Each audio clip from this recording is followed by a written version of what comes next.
the society of his nephew and niece and their children, the old gentleman's days were comfortably spent.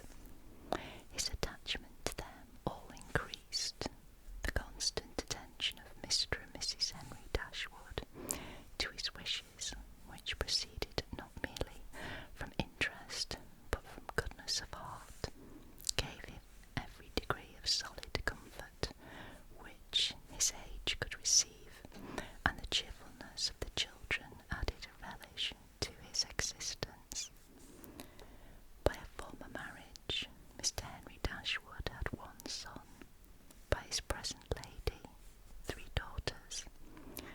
The son, a steady, respectable young man, was amply provided for by the fortune of his mother, which had been large, and half of which devolved on him on his coming of age. By his own marriage likewise, which happened soon afterwards, he added to his wealth. To him, therefore, the succession to the Norland estate was not so really important as to his sisters, for their fortune, independent of what might arise to them from their father's inheriting that property, could be but small. Their mother had nothing, and their father only £7,000 in his own disposal, for the remaining moiety of his first wife's fortune, which also secured to her child, and he had only a life interest in it. The old gentleman died. His will was read, and like almost every other will, gave as much disappointment as pleasure. He was neither so unjust nor so ungrateful as to leave his estate from his nephew, but he left it to him on such terms as destroyed half the value of the bequest. Mr. Dashwood had wished for it more for the sake of his wife and daughters than for himself or his son, but to his son and his son's son, a child of 4 years old, it was secured in such way as to leave to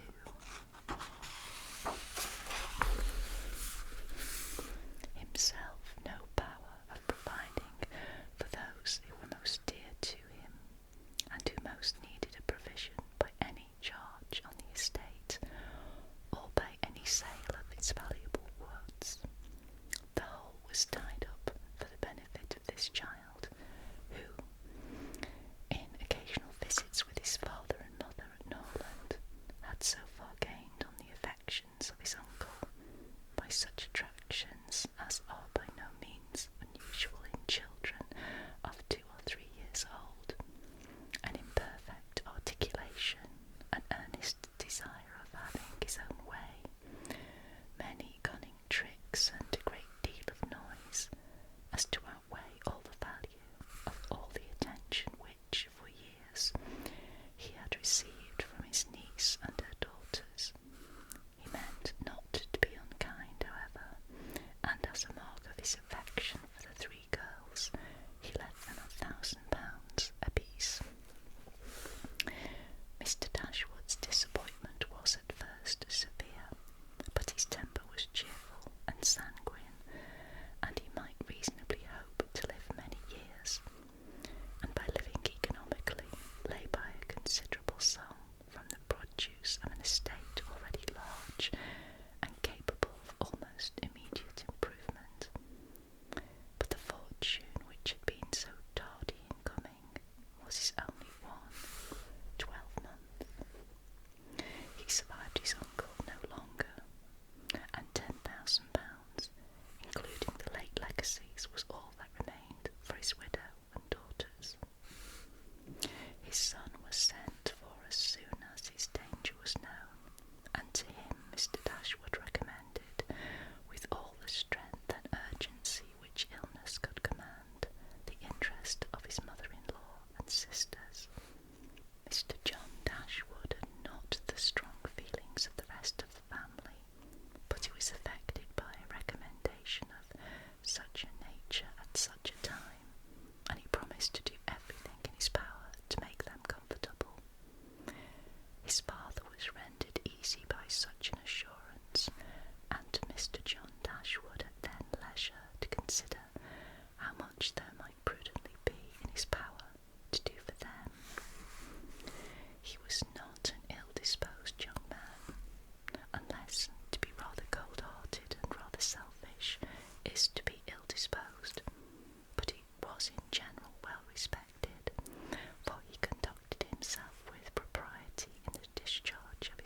He could hardly suppose I should neglect them, but as he required the promise, I could not do less than give it. At least I thought so at the time. The promise therefore was given and must be performed. Something must be done for them whenever they leave Norland and settle in a new home. Well then, let something be done for them, but that something need not be £3,000. Consider, she added, that when the money is once parted with, it never can return. Your sisters will marry, and it will be gone forever, if indeed it could be restored to our poor little boy. Why, to be sure, said her husband very gravely, that would make a great difference. The time may come when Harry will regret that so large a sum was parted with. If he should have a numerous family, for instance, it would be a very convenient addition. To be sure it would. Perhaps then it would be better for all parties if the sum were diminished one half. £500 would be a prodigious increase to their fortunes. Oh, beyond anything great, what brother on earth would do half as much for his sisters, even if really his sisters, and as it is, only half blood? But you have such a generous spirit. I would not wish to do anything mean, he replied. One had rather, on such occasions, do too much than too little. No one at least can think I have not done enough for them, even themselves. They can hardly expect more. There is no knowing what they may expect, said the lady, but we are not to think of their expectations. The question is, what you can afford to do. Certainly, and I think I may afford to give them £500 apiece. As it is, without any addition of mine, they will each have about £300 on their mother's death, a very comfortable fortune for any young woman. To be sure it is, and indeed it strikes me that they can want no addition at all. They will have £10,000 divided amongst them. If they marry, they will be sure of doing well, and if they do not, they may well all live very comfortably together on the interest of £10,000. That is very true, and therefore I do not know whether, upon the whole, it would not be more advisable to do something for their mother while she lives, rather than for them, something of the annuity kind, I mean. My sisters would feel the good effects of it as well as herself. 100 a year would make them all perfectly comfortable. His wife hesitated a little, however, in giving her consent to this plan. To be sure, said she, it is better than parting with £1,500 at once, but then, if Mrs. Dashwood should live 15 years, we shall be completely taken in. 15 years, my dear Fanny, her life cannot be worth half of that purchase.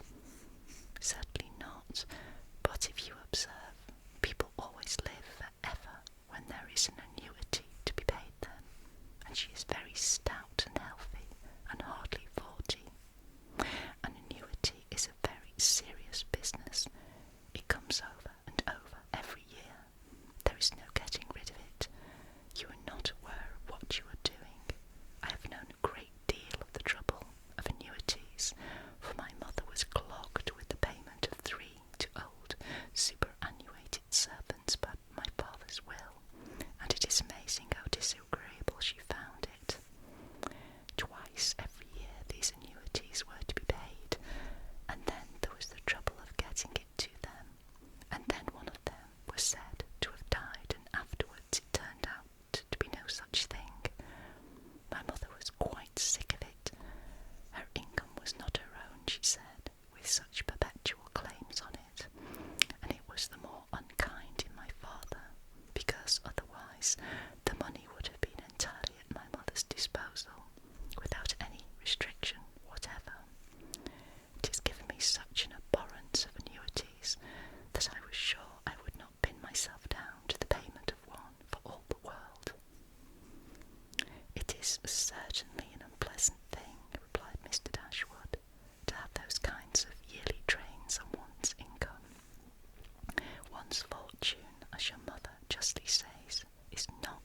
own, to be tied down to the regular payment of such a sum on every rent day is by no means desirable. It takes away one's independence. Undoubtedly, and after all, you have no thanks for it. They think themselves secure. You do no more than what is expected, and it raises no gratitude at all. If I were you, whatever I did should be done at my own discretion entirely. I would not bind myself to allow them anything yearly. It may be very inconvenient some years to spare £100 or even £50 from our own expenses. I believe you are right, my love. It will be better that there should be no annuity in the case. Whatever I may give them occasionally will be of far greater assistance than a yearly allowance, because they would only enlarge their style of living if they felt sure of a larger income, and would not be sixpence the richer for it at the end of the year. It will certainly be much the best way.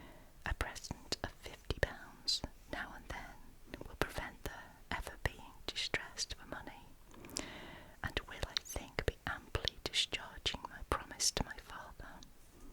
To be sure it will. Indeed, to say the truth, I am convinced within myself that your father had no idea of your giving them any money at all.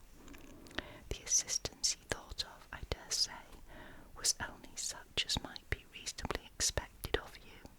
For instance, such as looking out for a comfortable small house for them, helping them to move their things, and sending them presents of fish and game, and so forth, whenever they are in season.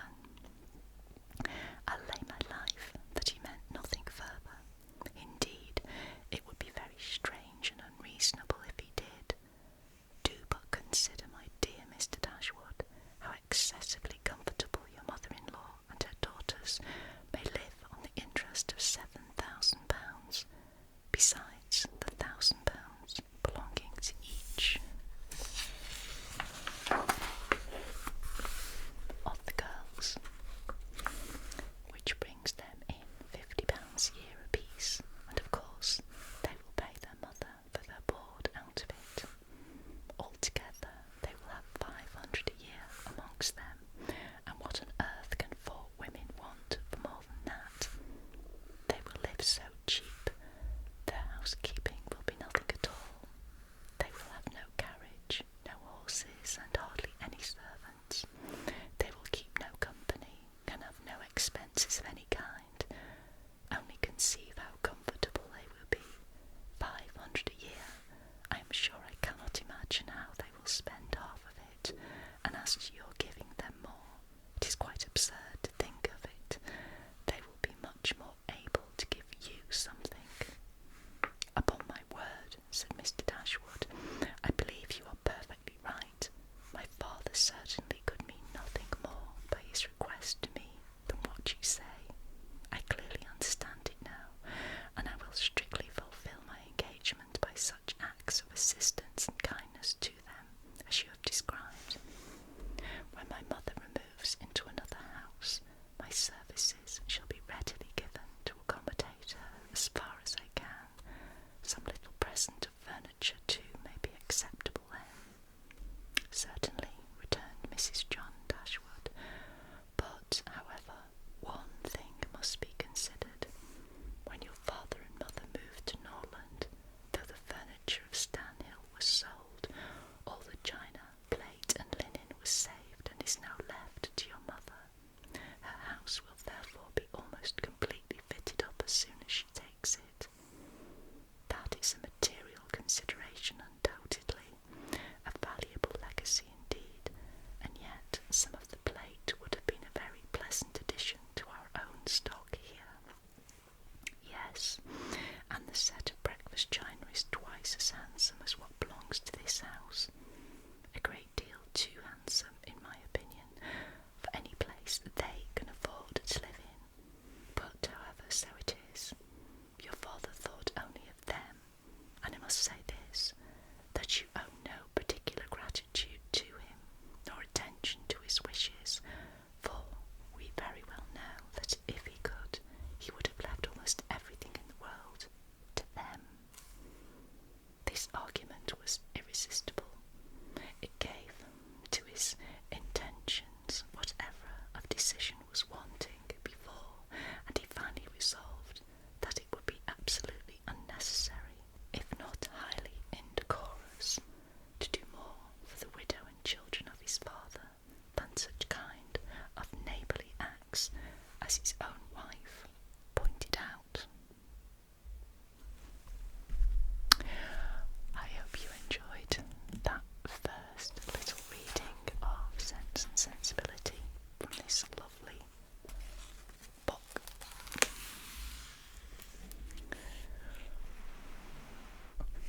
Christmas